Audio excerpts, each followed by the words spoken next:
ရာဒီတဲ့ဘဝတစ်ခုတွေ့လှုပ်ရှားရင်လေအခြေရဲ့ရင်းနှီးများနဲ့လုံးမပါနေခဲ့အိမ်ကိုလွမ်းလာပြီးကိုနေတဲ့မွေးရမြေပြန်ခြင်းပြီးတကယ်ပြန်ခြင်းပြီးဘယ်လိုရှေ့ဆက်ရက်တည်မလဲပြန်တွေ့ပြီးရင်အပြစ်မှာရုံးဝတ္ထုတွေယူမတတ်သွေးဆောင်လဲအမြင်တွေပြောင်းလဲပြီးအိမ်ငယ်လေးလွမ်းလာပြီးပြန်ခြင်းပြီးတကယ်ပြန်ခြင်းပြီး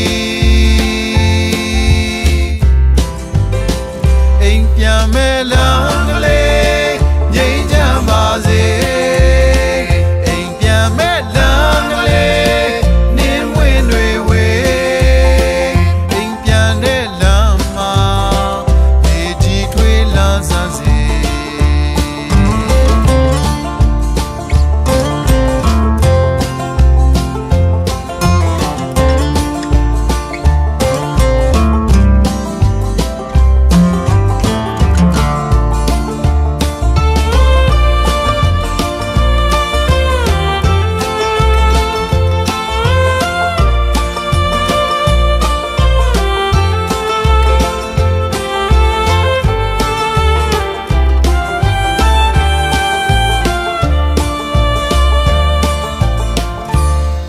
ဝင်စမ်းကြောင်းလေးရနဘေးထိုင်ရင်မိုးပြေ